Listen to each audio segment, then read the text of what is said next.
সবাইকে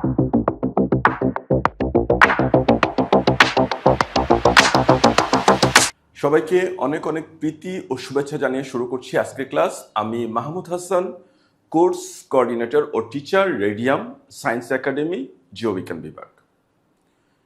সুপ্রিয় শিক্ষার্থী, বোর্ডে দেখছো আজকে আমরা পড়ব শ্বসন প্রক্রিয়ায় এক অণু গ্লুকোজ হতে নির্গত এটিপির হিসাব দেখাও। এক অণু গ্লুকোজ থেকে কি পরিমাণ এটিপি পাওয়া যায়? আমরা শ্বসন প্রক্রিয়াতে দেখেছি গ্লুকোজের জারণ, গ্লুকোজ ভেঙেছে, গ্লাইকোলাইসিস, পাইরুভিক অ্যাসিডের জারণ, ক্রেবস চক্র, ইটিএস, এই ধরনের কতগুলো প্রক্রিয়ার মাধ্যমে, ধাপের মাধ্যমে শেষে গিয়ে গ্লুকোজ জারিত হয়ে আমরা আমাদের কাঙ্ক্ষিত বস্তু শক্তি, কারণ শ্বসনে আমরা পড়েছি শ্বসন প্রক্রিয়ার সংজ্ঞাই হলো স্থিতিশক্তি জারিত হয়ে রাসায়নিক গতিশক্তিতে রূপান্তরিত হয়। স্থিতিশক্তি ছিল এক্ষেত্রে শর্করা বা গ্লুকোজ, আর গতিশক্তি হলো এটিপি। শিক্ষার্থীরা লক্ষ্য করো, যে কোনো খাবার গ্লুকোজে রূপান্তরিত হয়, তারপরে গ্লুকোজের জারণ ঘটে। আমরা যে আমিষ খাচ্ছি, আমরা যে স্নেহ খাচ্ছি, তাও কিন্তু গ্লুকোজে রূপান্তরিত হয়, তারপরে গ্লুকোজের জারণ প্রক্রিয়ায় ভেঙে শক্তি বা এটিপি পাওয়া যায়। এই হলো শ্বসন। অক্সিজেনের উপস্থিতিতে হলে তাকে আমরা বলি সবাত শ্বসন, আমরা এটিপি বেশি পাই, শক্তি বেশি পাই। আবার যদি অক্সিজেনের অনুপস্থিতিতে শ্বসন ক্রিয়া ঘটে, তাকে আমরা বলি অবাত শ্বসন, এতে কম পরিমাণের এটিপি বা শক্তি পাওয়া যায়। তাহলে এই শক্তির হিসাব, এটিপির হিসাব, আজকের ক্লাসে আমরা এই এটিপির হিসাবটাই দেখব। শক্তির অন্যতম উপাদান হিসাবে বিজারিত রিডিউসড কম্পাউন্ডগুলো, তারা কিভাবে ভেঙে কোথায় গিয়ে তাদের শক্তি বা এটিপি নির্গত হয়, আজকে আমরা তাই ছক আকারে দেখে নিব। সুপ্রিয় শিক্ষার্থী, তাহলে আমাদের প্রশ্ন ছিল শ্বসন প্রক্রিয়ায় এক অণু গ্লুকোজ থেকে নির্গত এটিপির হিসাব দেখাও। তাহলে আমরা প্রথমে সুন্দর করে একটা ছক তৈরি করে নিলাম এবং প্রত্যেকটি ধাপ, শ্বসনের প্রত্যেকটি ধাপ আমরা ছকের উপরে লিখে নিব। ধাপগুলো কি? গ্লাইকোলাইসিস, পাইরুভিক অ্যাসিডের জারণ, ক্রেবস চক্র, ইটিএস বা ইলেকট্রন ট্রান্সপোর্ট সিস্টেম, এবং শেষে আমরা লিখব সর্বমোট শক্তির মোট প্রাপ্তি। তাহলে শিক্ষার্থী, যেভাবে বলেছিলাম আমি সবগুলো ধাপের নাম লিখে নিলাম। প্রথম ধাপ গ্লাইকোলাইসিস, দ্বিতীয় পাইরুভিক অ্যাসিডের জারণ বা এসিটাইল কোয়ের সৃষ্টি, ক্রেবস চক্র। পরবর্তী ধাপের নাম হলো ক্রেবস চক্র। সাইট্রিক অ্যাসিড সাইকেল বা টিসিএ, ক্রেবস চক্রের আরও দুটি নাম। তাছাড়া রয়েছে ইলেকট্রন প্রবাহ তন্ত্র, ইলেকট্রন ট্রান্সপোর্ট সিস্টেম বা ইলেকট্রন ট্রান্সপোর্ট চেইন, এবং শেষে টোটাল শক্তির হিসাব আমরা ছকের মতো করে তৈরি করে নিলাম। এবার আমরা দেখব কোন ধাপে কি পরিমাণ শক্তি বা এটিপি, সরাসরি এটিপি বা বিজারিত যৌগ, কোন ধাপে কতগুলো করে সৃষ্টি হয়। চলো দেখি। গ্লাইকোলাইসিসে, প্রথম গ্লাইকোলাইসিসে আমরা জানি মোট তৈরি হয় 4টি এটিপি, তার মধ্যে 2টি এটিপি ব্যয় হয়ে যায়, থাকে 2টি এটিপি, আর তৈরি হয় পাইরুভিক অ্যাসিডের সাথে 2 অণু রিডিউসড এনএডি। চলো লিখে নিই। যখন গ্লাইকোলাইসিস প্রক্রিয়া চলতে থাকে তখন কিন্তু ক্রেবস চক্র আর ইলেকট্রন প্রবাহতন্ত্র তখন শুরু হয়নি, এই জন্য আমরা ওইগুলো বন্ধ করে দেখে নিলাম। আর আমরা জানি বিজারিত যৌগগুলো জারিত হয় ইলেকট্রন প্রবাহতন্ত্রে। তাহলে এনএডির জারণ ক্রিয়া ঘটে ইলেকট্রন প্রবাহতন্ত্রে, এবং একটি এনএডি থেকে মোট 3টি এটিপি পাওয়া যায়। ওই হিসাবে 6টি এটিপি পাওয়া যায়। কিন্তু অনেকে বলেন যে না, 6টি না, এর মধ্যে 2টি এটিপি ব্যয় হয়ে যায়, এই জন্য আমরা ওইটাও লিখে নিলাম। মতান্তরে 4টি এটিপি, 2টি এনএডি থেকে তৈরি হলো 6টি এটিপি, মতান্তরে 4টি এটিপি। আর মোটের ঘরে আমরা কি লিখবো? মোটের ঘরে টোটাল যা পেয়েছি সব লিখে নিব, 2 এটিপি, আর লিখে নিলাম 6টি মতান্তরে 4টি এটিপি, এডিনোসিন ট্রাইফসফেট, যাকে আমরা শক্তির মূল উপাদান হিসেবে ধরি। তারপরে দেখো, যখন গ্লাইকোলাইসিস প্রক্রিয়া বন্ধ হয়ে গেল, শুরু হলো পাইরুভিক অ্যাসিডের জারণ, তখন কিন্তু গ্লাইকোলাইসিসকে বন্ধ করে নিলাম, ক্রেবস চক্রটাকে বন্ধ করে দেখি আমরা দেখাবো শুধুমাত্র পাইরুভিক অ্যাসিডের জারণ। পাইরুভিক অ্যাসিডের জারণ নিশ্চয়ই তোমাদের মনে আছে, পাইরুভিক অ্যাসিডের জারণে তৈরি হয় এসিটাইল কোয়ে। শিক্ষার্থী লক্ষ্য করো, গ্লাইকোলাইসিস প্রক্রিয়ায় 2 অণু পাইরুভিক অ্যাসিড তৈরি হয়, 2টি পাইরুভিক অ্যাসিড সৃষ্টি হয় এক অণু গ্লুকোজের ভাঙনে।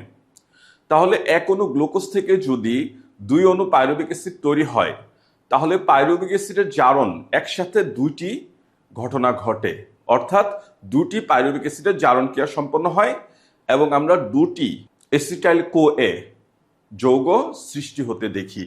তাহলে একটি এসিটাইল কোএ, পাইরুভিক অ্যাসিড থেকে একটা এসিটাইল কোএ সৃষ্টি হতে তৈরি হয় একটি এনএডি। তাহলে 2টি থেকে তৈরি হবে 2 অণু বা 2টি এনএডি, রিডিউসড কম্পাউন্ড। আর আমরা তো জানি এক অণু এনএডি জারিত হলে কয়টি বলেছি? 3টি এটিপি সৃষ্টি হয়।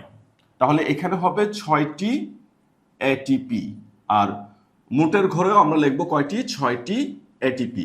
শিক্ষার্থীরা এই কথাটি লিখে নেই, এনএডি জারণকালে 3টি এটিপি পাওয়া যায়। তাহলে আমরা জানি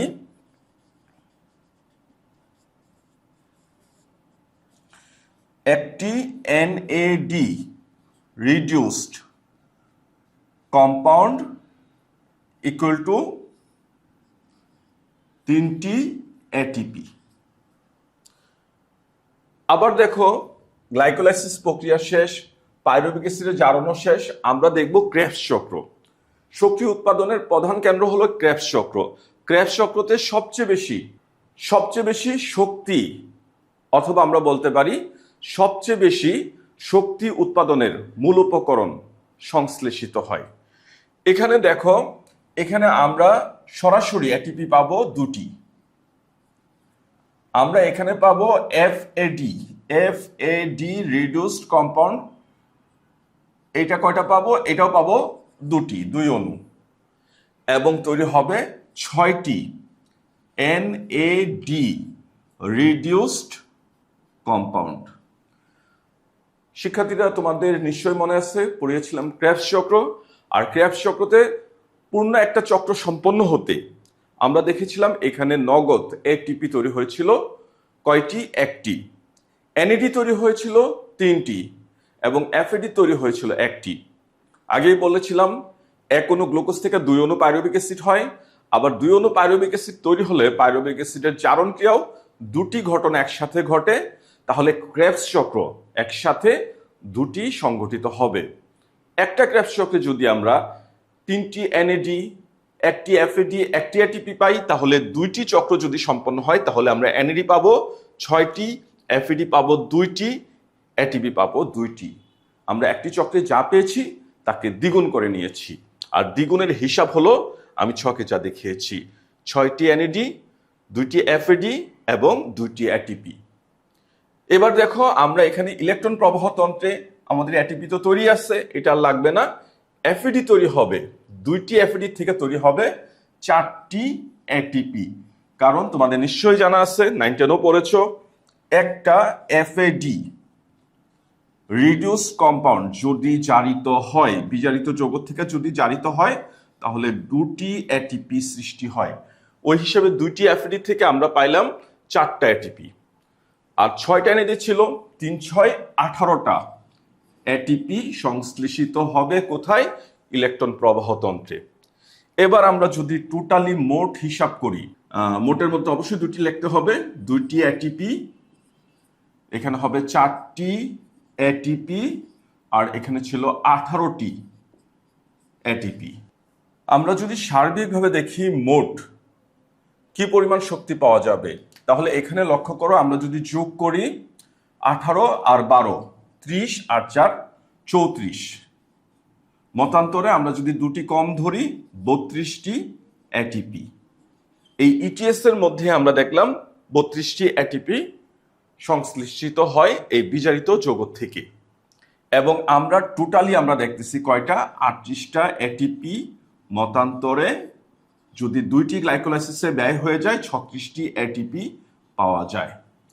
তাহলে এই হলো টোটাল এটিপির হিসাব। কিন্তু আমরা শক্তি তো আমরা এটিপিতে নির্ণয় করি না, আমরা কিলো ক্যালোরিতে নির্ণয় করি, ক্যালোরিতে নির্ণয় করি।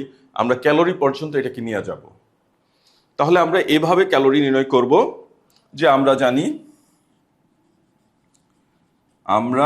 জানি একটি এটিপি একটি এটিপি সমান সমান 10 কিলো ক্যালোরি শক্তি। তাহলে আমরা এখানে পেয়েছি, আমরা ধরলাম সর্বোচ্চ 38টি এটিপি সমান সমান হবে 10 ইন্টু 38 কিলো ক্যালোরি শক্তি। তাহলে আমরা কত পেলাম? 380 কিলো ক্যালোরি, KCAL। কিন্তু শিক্ষার্থীরা এখানে একটা কথা আছে, আমরা জানি, আমরা কেমিস্ট্রিতেও পড়েছি, এক অণু গ্লুকোজ জারণে 686 কিলো ক্যালোরি শক্তি পাওয়া যায়, কিন্তু আমরা পেলাম কত? 380 কিলো ক্যালোরি। খাতা কলমে পাওয়ার কথা ছিল 686, কিন্তু আমরা এখানে বাস্তবে হিসাব করে পেলাম কত? 380। তাহলে কিন্তু অনেক ঘাটতি, অনেক ঘাটতি। একটা মেশিন হিসাবে, একটা মেশিনের মধ্যে তোমরা জানো, ফিজিক্সে পড়েছ, শক্তি নিত্যতা অনুযায়ী আমরা 100% শক্তি কখনো কোনো মেশিন থেকে পেতে পারি না। কিছু শক্তি তার অপচয় হয়, অন্যভাবে আমাদের অনাকাঙ্ক্ষিতভাবে কিছু শক্তি তার সর্বদা অপচয় ঘটে। যেমন আমরা যদি একটা যান্ত্রিক ইঞ্জিনের কথা হিসাব করি, আমরা একটা গতির জন্য মনে করো একটা ইঞ্জিনের কথা যদি হিসাব করি, আমরা চাচ্ছি গতি, কিন্তু তার সাথে শব্দ সৃষ্টি হয়, তার সাথে তাপ সৃষ্টি হয়, এইভাবে কিছু শক্তি অপচয় হয়ে যায়। আমাদের দেহটাকেও যদি একটা ইঞ্জিনের মতো করে চিন্তা করি, এখানেও আমাদের কিছু শক্তি অপচয় হয়। আমরা সম্পূর্ণ গতিশক্তি রূপে, কাজ করার শক্তি রূপে আমরা শক্তি পাই না, তাপ শক্তি বা অন্য শক্তি রূপে কিছু শক্তি এখানে অপচয় হয়। তাহলে আমরা শক্তির মোট হিসেবে আমরা পেলাম কত?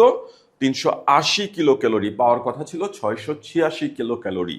তাহলে কথা লিখে নেই যে আমরা আরো জানি, এক অণু গ্লুকোজ জারণে প্রাপ্ত শক্তি কত পাওয়ার কথা ছিল? 686 কিলো ক্যালোরি, কিন্তু আমরা পেলাম 380 কিলো ক্যালোরি। ঠিক আছে? তাহলে আমরা ধরতে পারি কর্মদক্ষতা, আমাদের শরীরের, যে আমরা একটা মেশিনের সাথে কল্পনা করতেছি, আমাদের শরীরের কর্মদক্ষতা আমরা ইটা চিহ্ন দিয়ে প্রকাশ করি ফিজিক্সের হিসাবে। কর্মদক্ষতা পাওয়ার কথা ছিল কত? পাওয়ার কথা ছিল 686। তাহলে চলো কর্মদক্ষতার মধ্যে কি দেখতেছি আমরা? পাওয়ার কথা ছিল 686, বাস্তবে পেলাম কত? 380। তাহলে 380 উপরে 686, আর এটাকে যদি আমরা শতকরায় নিয়ে যাই তাহলে দেখব এর মান হবে,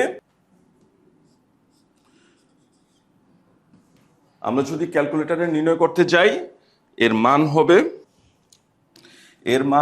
55.3935। আমরা বলতে পারি 55.4% প্রায়। তবে শিক্ষার্থী লক্ষ্য করো, অনেকেই বলেন এই মানটা এত বেশি হবে না, আরো কমে। অনেকের মতে এই মান 40% এর বেশি নয়। আমরা খাতা কলমেও দেখিয়েছি 55.4, কিন্তু এখা 40%-এর বেশি হয় না। আবার এক এক বয়সে এই মানটা এক এক রকম দেখা যায়। মাঝ বয়সে এই মানটা মোটামুটি 55.4, এবং বৃদ্ধ বয়সে ইহা মানটা আরো কমতে থাকে। অর্থাৎ জীবদ্দশায় সবসময় এই শক্তির হিসাব আবার সমান থাকে না, শক্তির হেরফের হয়। বয়স অনুসারে মানুষের শক্তির পার্থক্য বা তারতম্য, যন্ত্রই তো, আমাদের দেহটা জাস্ট একটা মেশিন, এই মেশিনের সবসময় কর্মদক্ষতা একরকম পাওয়া যায় না। তাহলে আমরা গড়ে বলতে পারি এই মানটা হলো কত? 55.4% প্রায়। আশা করি প্রথম থেকে সম্পূর্ণ অংশটি ভালোভাবে বুঝতে পেরেছ, এবং পরীক্ষায় যদি আসে সবাত শ্বসনে গ্লুকোজের শক্তির হিসাব ছকে দেখাও, তাহলে আমি যেভাবে দেখিয়েছি এইভাবে দেখানোর চেষ্টা করবে। আর যদি এটা অবাত শ্বসনের জন্য হয়, তাহলে কিন্তু শুধুমাত্র গ্লাইকোলাইসিস পর্যন্তই হবে, কারণ পরবর্তীতে পাইরুভিক অ্যাসিডের অসম্পূর্ণ জারণ, তাহলে এই যে বিজারিত যৌগ ছিল রিডিউসড এনএডি, তার কিন্তু আর জারণ ঘটে না। অর্থাৎ নিট এটিপি পাওয়া যায় মাত্র 2টি, আর যদি আমরা কিলো ক্যালোরিতে নিয়ে যাই মাত্র পাওয়া যাবে 20 কিলো ক্যালোরি। এই জন্য বলা যায় সবাত শ্বসন এবং অবাত শ্বসনে শক্তির হিসাবে ব্যাপক তারতম্য বা পার্থক্য দেখা যায়। আশা করি প্রথম থেকে শেষ পর্যন্ত ভালোভাবেই বুঝতে পেরেছো। সবাইকে সাথে থাকার জন্য অনেক অনেক ধন্যবাদ।